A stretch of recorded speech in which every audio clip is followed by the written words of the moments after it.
What's up, y'all? It's your girl Skye, aka SkyeTunes, and I got soul.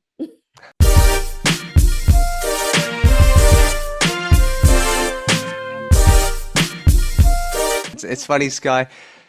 I was talking to Tony probably about a couple of days ago. He hit me up and he's like, "Hey, I've got this artist. I just produced this record. Check it out." And like, for me, I have like the utmost respect for Tony just for what he's done in the industry. I love a lot of the stuff he's done with the Underdogs, obviously, and everything after that. So for me, if he's hitting me up and telling me to listen to something immediately, I'm gonna be like, "All right, no problem."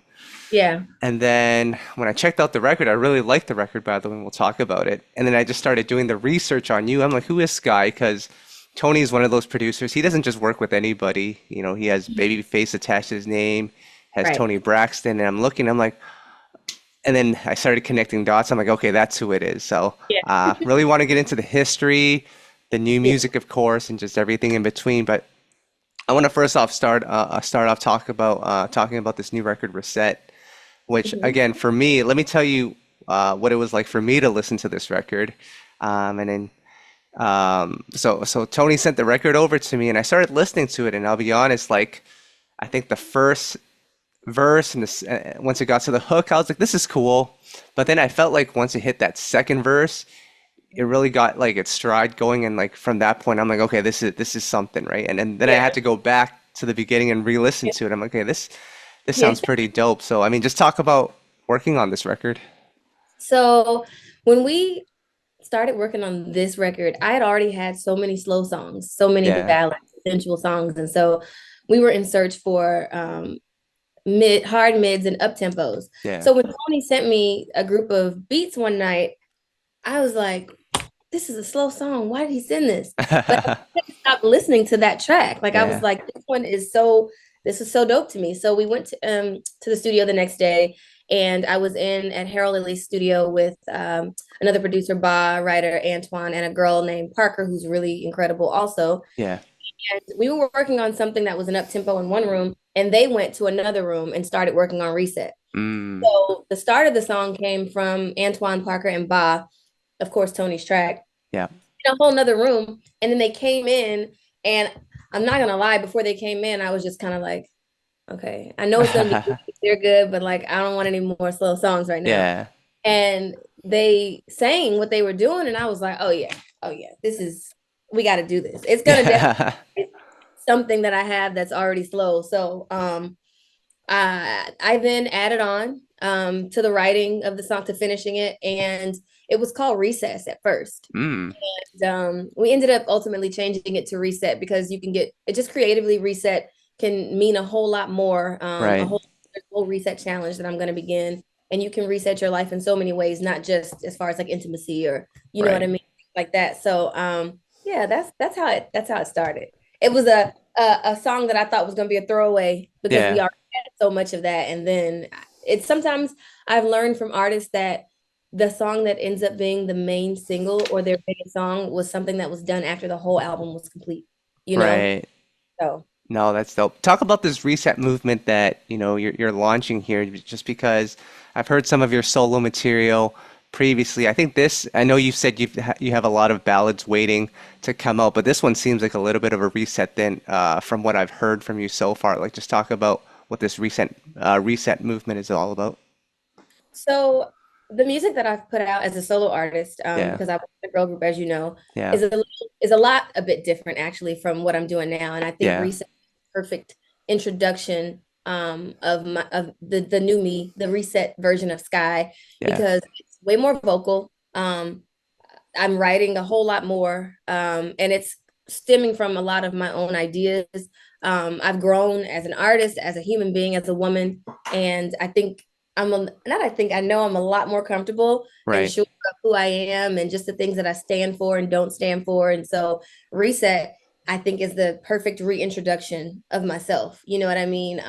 You're gonna get a lot more actual classic, real R&B from me. Yeah.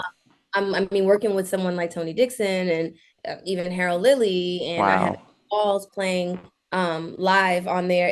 I'm only working with people that are goats. So that Wow. in itself is a reset by itself because is the formula is going to be the same, but the materials that I'm using to get what I'm creating Yeah. is better. So I'm just excited to show the growth that I have now. Yeah. Well, I mean, Yeah. when you have someone like Tony Dixon and Harold Lilly, when you have them on your side, it's like a recipe for success. But just talk about linking up with Tony originally. I know this went way back, like during the time when you guys were signed to the Underdogs. Like, just talk about the connection there. So I was a very, very young, like preteen when I signed to Tony and the Underdogs. I was in a girl group that Right. it was called Girlfriend, but then we ended ultimately changed our name to Sophia Fresh. Yeah. And um, we got to witness so many hits that Wow. are now classics. And we knew then that it was good music but we didn't know the success of what it was. Right. And being around people like Antonio Dixon and Harvey Mason Jr., Damon Thomas, Eric Dawkins, and the list goes on. Right. It has molded me into who I am as a vocalist and as a writer today. Right. It taught me about texture and tone. It taught me about decisions with certain vocal decisions that you make, placement. It's just stuff that you can't buy. And I feel like we don't have enough of those types of underdog camps anymore creating Right. that type of music. And so I was blessed to be able to be in that mix and now to still have a piece of that today to Yeah. incorporate in what I'm doing now. So, No, that's dope. So how did you kind of end up linking back with, it's one thing to have a relationship with someone in the industry, but it's also one to get back into the studio and create new music together. Like, what was the process like to get back in with Tony and start making new music? well, I was living in Atlanta and I was working with a very talented group of people in Atlanta, which I still have records that I'm using from Right. those writers and producers as well. But when COVID hit, everything kind of got, everything was shaken up for everybody. Yeah. And so I went in with Tony. There was something that was missing from what I was doing. And Mm. so a friend of mine and I, Terry, we were talking like, what is it? And I said, well, do you think if I reach out to Tony, you think we could you think we'll work? We can, Yeah. like, well, just reach out to him and see. So we ended up going into the studio right before COVID. We did two songs and then COVID hit. Right. And in the midst and mix of that, I remember reaching back out to Tony after toward the end of COVID, and he told me that one of the songs was about to get placed on someone else. And Mm. I was like, no, I was so mad at him. Like Yeah. I was so mad. I have the song now. Ultimately, I still have the Oh, song. okay. Um, I said, well, you know what? If you're gonna give my song away, then we have to. Are you willing to create more? And I really want you. Can we have to work on more than just one? Like, let's have Yeah. multiple records. And so ultimately, it ended up being a decision for him to executive produce the project and do what I started doing. He was the first person to ever sign my group, and I. Wow. So it was just full circle. You know what I mean? And you know how they say the best and the most successful artists they stuck with their team. Yeah. um just it's ironic because it's not to say that we stayed working together this whole time, but to Right. come back and see how God has moved certain things at certain times for when it's appropriate, it's about to be seen when you hear my full project. And so I get why the separation happened and why we're back working now, and I'm just Yeah. excited to see where it goes from here. Yeah, I'm really looking forward to what's in store too, because I know, being that I have so much respect and I have a friendship with Tony as well. He's big on vocal production. He's big on structure. So when I heard Reset, I'm like, okay, this makes sense to me, and that's why I'm excited about that one as well as the new music. But Scott, I really want to, I'm jumping back and forth on your timeline here, but I really want to take it back to you mentioned earlier being signed by Tony to the Underdogs. Like, can you just give me that story on how you guys were discovered and signed to them?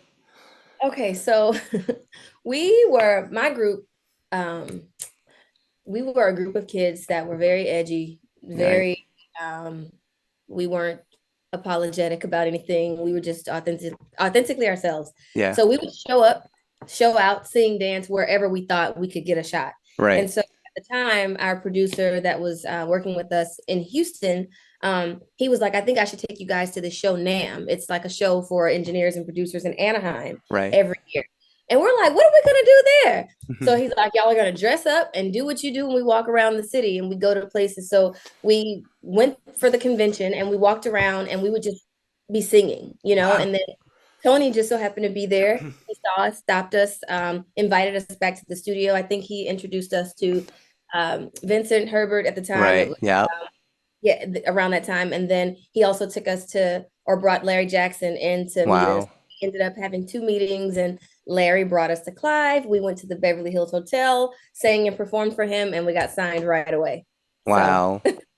Wow. that's in a nutshell how that happened. Right. So what happened after that? Because I know you guys eventually transitioned over to working with T-Pain. Like, just talk about that period. So we were signed through the Underdogs to J Records.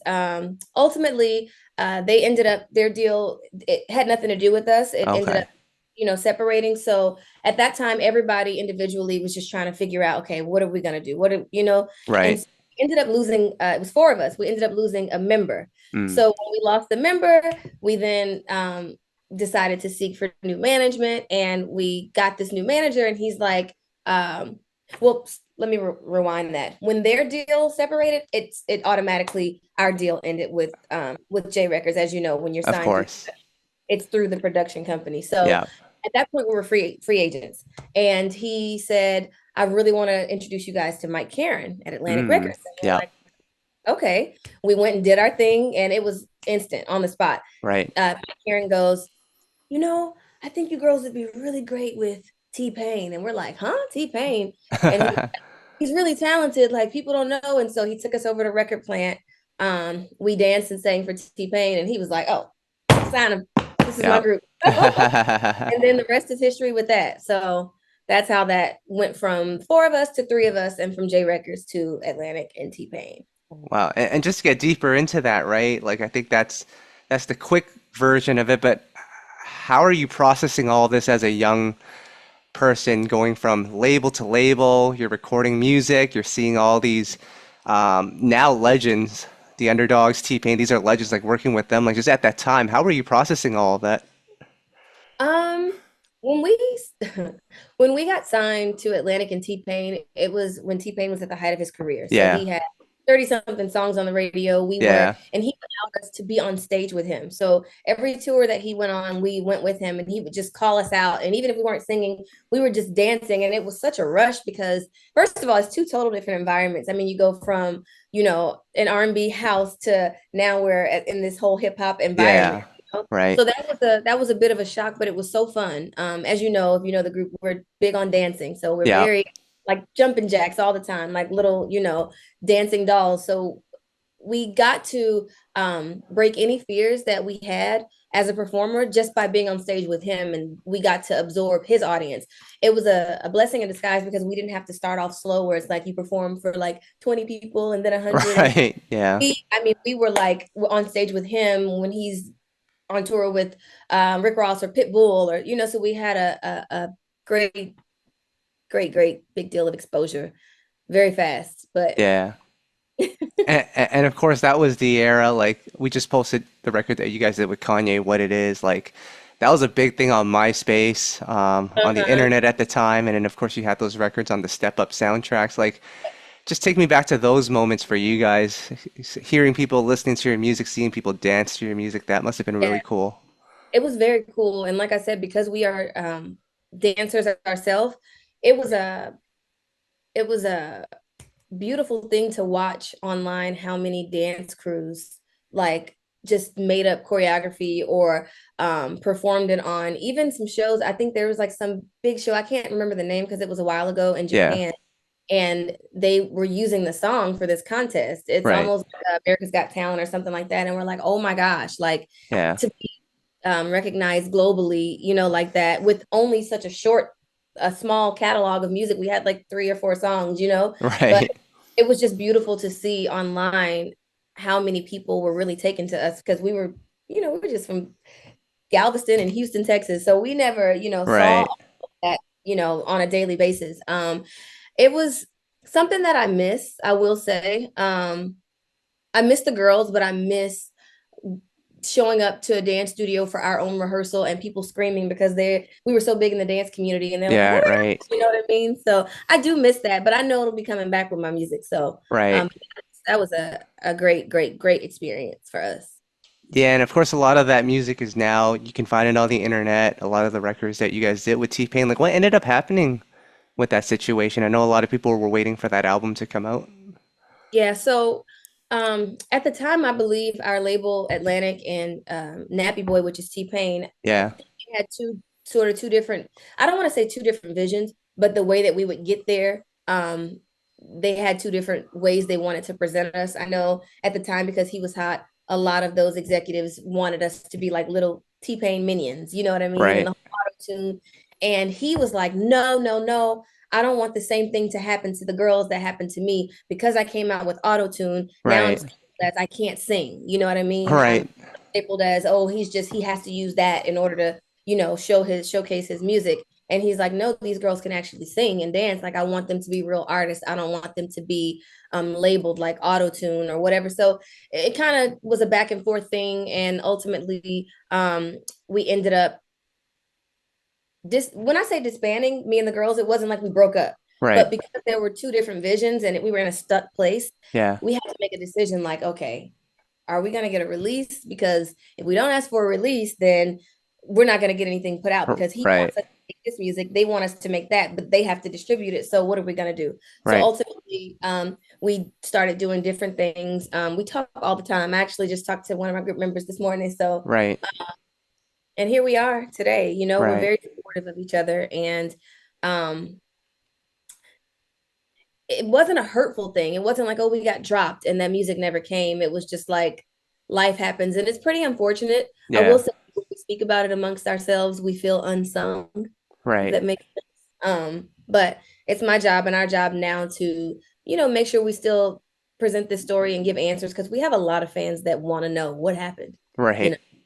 So No, that's good to hear. But I also want to know about the transition afterwards. Once, that whole group situation with the label, it kind of just fell apart there, and then you guys were in a situation where you had to figure it out after as a solo artist. Like yeah. you have all the history, of course, you have all the knowledge from working with the Underdogs, from working with T-Pain, and all the connections that you've built. But especially at that time, that was probably in the early 2010s that you had to kind of restart. That was not an easy time to be an Yeah. R&B artist. Like, just take me through that era for you having to figure it out on your own. So I went through a stage of, do I go back to LA Yeah. and try and, massage those relationships that I had around the underdog camp, or do I stay here in Atlanta and still capitalize on what the producers and everybody that me and the girls worked with without stepping on toes? And I also didn't want it to be like, oh, I'm using our connects so that I can just go be the solo artist. You know what I Right. mean? Yeah. So ultimately, I did end up moving. I left Atlanta and I moved to LA. Okay. I I basically just started working with Eric Bellinger. Actually, he's like a Okay. brother. Yeah. And so my first body of music as a solo artist came from me being in the studio with Eric. So Wow. those is what kind of got me recognized to even get signed again to Empire, which, Yeah. Of and course. to open the door for me to even work with other producers. I mean, I worked on DJ Mustard tracks because of Eric. So I just started to massage all of my relationships with people that I'm like, okay, you're my brother, I need you, brother. Or you're my sister, I need you. But it was hard, after going through two deals, it kind of, you start to feel like, I don't want people to look at, well, why should I sign her? Because why didn't it work out the first two times? So what's wrong? You know what Mm, I mean? right. Um, is it going to be a fail for me also? But I'm like, no, this is me as a solo artist. But then I also needed them to trust that I could handle my own as a solo artist, or is it just another girl that has talent but needs, two different people to have a leg to stand on? You know what I Wow. mean? Yeah. So that was a bit of a scare for me. Like, I hope they believe in me by myself, Right. so it took time for me to prove myself. And ultimately, I think once I started doing records with like Chris Brown and OT Genesis, it's like, okay, she could do it. Yeah, for sure. Yeah. But I think the other piece of that is when you come from a major label machine where everything's funded for you and then you have to start over as an independent, and of course you eventually sign with Empire, but a lot of it is independent work, trying to figure it out on your own, creating those connections. Oh Um, yeah. just talk about the struggles there, especially early on as you're learning on the fly too. Oh yeah. So I had to once all the deal was gone, the group was separated and all that. Before I moved to LA, I started working at a tanning salon. Yeah. Um, I had to um I lived in a house with it might have been like almost 10 of us Mm, in Atlanta. Another artist, well, we'll talk about it one day. We'll do an interview together, but of we course. were in the struggle together. I'm talking sleeping on the floors. Everybody had jobs, putting our money together to eat, and to go from being on stage um, in with thousands and thousands and thousands of people Right. and having your living paid for, having a car that was a company car, company vehicle that we were able to drive or have drivers. My mother shipped me a truck, one of her Jeeps, and I drove that around. And basically, I lived with my friend and slept on the floor with everybody else in the house. But sometimes a lot of my time was spent in that car. Right. So then I actually had teamed back up with T-Pain, and I was doing background singing for Mm, him. yeah. So that I ended up quitting my tanning salon job, and I started going on tour with him with a couple of other singers, and we did some touring, and I was Oh able to make wow. money. Yeah, I made a little bit of money doing that as a solo artist with T-Pain. And then eventually I ended up saying, you know what, something's got to shake up. Like I have to do something different. It's still not working. So that's when I went to LA. Right. I moved to LA into a small studio apartment. It was like $1,000 a month. It was a box, no bigger than my room that I'm in now, the whole place. And I had to get another job. I worked at BMW actually Okay. in LA in Sherman Oaks and as a receptionist, and then worked my way up. And then I started doing theater. Um, I still do theater. Right. I work with Jacarius Johnson Productions, and um, I ended up quitting my job to start doing theater, and because I could sing and I could do exactly what I love. And I'm like, okay, I got to quit this desk job. I have to bring it back to the music. And Right. even still, when I started doing those plays, yeah, I did Two Can Play That Game with Vivica Fox and Columbus Short. I worked with some really big, I still do, Yeah. but I still wasn't making the money that they make, you Right. know? Yeah. So I'm not gonna lie and say that it's still not a struggle. Yeah. You know what I mean? Like I have to fund everything now. So more than just not having the money to just survive, I also have to fund what I'm doing. You know what I mean? It's not like you said in the time where there was a big budget from major labels where they pay for studio and train your trainers and your artist development. Like I have to figure that all out myself. So Yeah. I try Well, to make it look shiny, but it ain't. what I really want to ask is like we're around the same age, so you've been doing music really since the mid 2000s. So Yes. you're almost at 20 years into this, Yes. maybe at 20 years now. Like, what makes you keep going? Because like that's a lot of time spent into, music and being and doing it as a professional. Like, what has you, still motivated to do it? So um there are a few things that keep me motivated to keep going. Number one, for me, plan B has always been plan A. Right. Um, I never really had a major desire to do anything else. And Mm-hmm. anything that came, any ideas that I ever wanted, I always wanted my music to be the vessel for those other things, for Yeah. healing, ultimately, for a story. I come from, you know, my two sisters and I going from house to house. My mother wasn't in our life at first. She had a very bad drug addiction for 22 years. I was brought into this world um, different. I'll just say different than other Right. Sure. children. And my heart stopped twice when I was a child. I even have heart issues today. Um, it's a lot of things that I suffered, but that are my sisters and I, my mother suffered that we have overcome. And it's that whole story that eventually I will give in a docu-series or a Mm-hmm. documentary. I feel like what better way to be able to get that story told to provide healing, not just for myself, but for other people than through music. I think that music is the most infectious thing that the one thing the world has in common is music. Right. Yep. Doesn't matter the genre, doesn't matter the sound. That's the one thing. Everybody likes some sort of song, even if it's happy birthday. You know what I mean? Right. Yeah. So what keeps me going is I know that I have a message to tell. There's a reason that I'm even still alive because of some of the things that I experienced.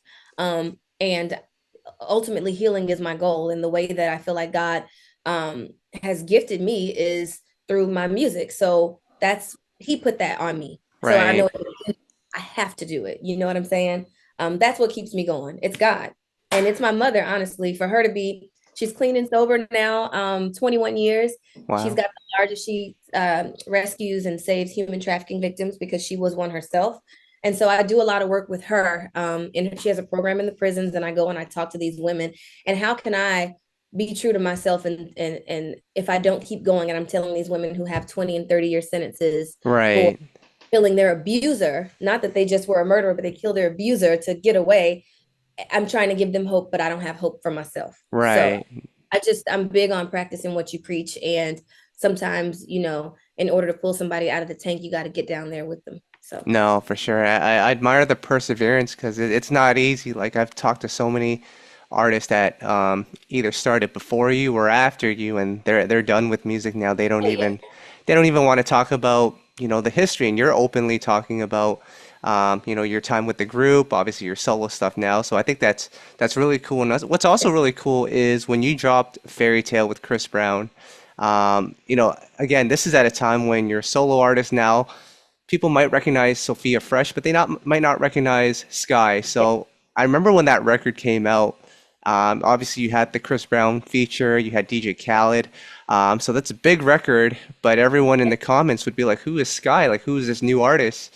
But then yeah, you would have your fans, your Sophia Fresh fans, be like, "No, yeah, that's her from the group." So I think that's yeah. also pretty cool to see that your fans are still behind you to this They're day. still behind me. Yeah, Yeah, that's uh, a very big thing. And everybody's like, don't read the comments, but yeah, guess because of what I went through growing up, that yeah, kind of fuels me. It doesn't, I don't sit in a corner and cry or want yeah. to, like, I've read so many things like, who is this? And another da da da da. And can she really sing? Because Fairytale wasn't a very vocal song. You know what I Correct. mean? Yeah, So, unfortunately, I didn't do as I'm doing now. And I should have kept putting music out and kept putting music out, yeah. showing different sides of me. But even the time that we're in now with the consistency of releasing music, that wasn't still like that then. No. So I learned a lot. Now I know, what to do. But those people in the comments that were Sophia Fresh fans are like, what are you talking about? Go to YouTube this song. She can sing. And she's so I think now, even going back to your very first question about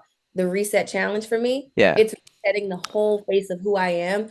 Don't say I can't sing because I'm gonna right. show you. Don't say I can't dance. Don't Right. say I can't act. I do it all. I do everything. And I won't stop. And I reading all that stuff and seeing all that stuff. And I don't think it was because the bright side of how I look at it is not because someone is saying, "Oh, she sucks," but No. I say, "Oh, they don't know." That's Yeah. okay. They don't know. Exactly. They're Yeah. just ignorant. And it's my job to educate them on Right. who I am and how they will like me or someone that they know that they pass it on to. So that's all. Man, that's dope. And then Yeah. lastly, Sky here, of course, we've got the new music. We've talked about the history. What else can people expect from you? Do you have a date for the album yet? Well, for my actual project, Yeah. that will be coming out early 2025. I don't want to give a date because there is a Yeah. full project that I'm releasing Okay. for the holidays Oh, that's wow. actually coming before the holidays. So I'm excited about that. I did release a song last December 1st. It's almost a year now called Home Right. Alone. Yeah. So I'm doing a full holiday project called Home Alone. And Right. so we'll have some more songs on that. So Right. that's gonna come out before my actual real music. So, well, Well, not to say it's not music, but you get what I'm saying. yeah, for The sure. holiday first within the next 30 to 45 days. So For sure. For sure. So, Sky, that's all I've got for you. Is there anything that you'd like to add? I just want everybody to stay tuned. I appreciate you. Let me just say thank you for following the history of who I am, like Yeah. digging back to Sophia Fresh and even the stuff that I've done as a solo artist. And thank you for putting the awareness out there because some people might just post the new me and they don't give the history. So a lot of people don't respect it. And Right. so people like you in platforms like this, putting that out there and showing like, no, she's been working for a long time. Yeah. Like Victoria Monet, like Money Long, like Eric Bellinger. Like this is the time for us that have been working 20 years, 10, 15 years in this game. So I appreciate your platform and you allowing people to be able to see like, oh, she's really about that life.